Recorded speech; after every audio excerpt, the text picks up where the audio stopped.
Hola, soc Pau, visc a Montalba, en un mas de Mauela, així en terme de Valldarba,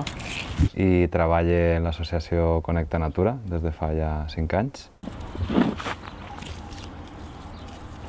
Connecta Natura és una associació de gent jove que ens dediquem sobretot a la conservació de la biodiversitat, tant la silvestre com la cultivada, la que està vinculada a l'agricultura tradicional, promoció de l'agroecologia a través de formacions, de projectes i amb tot això també a la dinamització rural.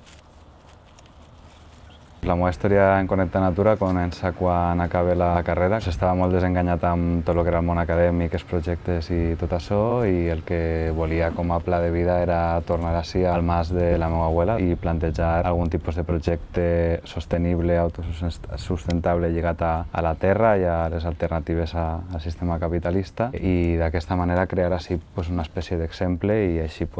canviar el món des de lo particular, des del meu exemple. Vaig pensar de seguida a enfocar-me més cap als cultius fruiters, per anar cap a aquells fruiters antics que m'havia dit m'abuela i la gent de per ací, que abans estaven. En aquest procés, quan estava així en Castelló, buscant diferents coses, vaig trobar a l'associació Connecta Natura, o Connecta Natura me va trobar a mi, i vaig començar a anar més cap al projecte col·lectiu. En Pèls de la Memòria és un projecte que naix un poc com a continuació de lo que va ser el meu treball final de màster i naix del nostre enamorament de la gran diversitat de varietats fruitals tradicionals que hi ha en el territori i també de la preocupació perquè quan comencem a estudiar i pegar-li voltes a aquest tema veiem que si bé tenim un patrimoni molt ric en aquest sentit, la majoria de les varietats estan a punt de desaparèixer. El primer que fem quan arribem a una zona o quan arribem a un poble, a un territori, és fer prospeccions. Sempre tenim alguna persona que ens obri les portes al poble i ens diu, bueno, aquestes persones poden parlar-vos de com era abans l'agricultura, les varietats que hi havia de fruiters, etc. I llavors fem entrevistes. I una vegada hem recollit com aquesta informació, el que fem és dir, vale, anem al camp a veure si encara podem trobar arbres d'aquestes varietats. Els georreferenciem, els categoritzem i quan és l'època adequada anem a recollir varetes per a poder empeltar-los. Els classifiquem, els guardem en la nevera que tenim i després, una vegada estem així, a poc a poc anem empeltant sobre els patrons que prèviament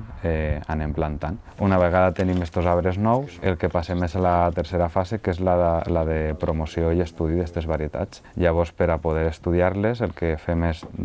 per un costat, plantar-les en una parcel·la que gestiona l'associació Connecta Natura en la Serra d'Espadà. Hi ha una altra part de lo que és l'estudi i la promoció de les varietats que és participativa, i el que volem fer amb això és crear en la província de Castelló una xarxa, la xarxa de guardians i guardianes de les varietats i els coneixements tradicionals. Llavors la idea és dir, en vez d'agafar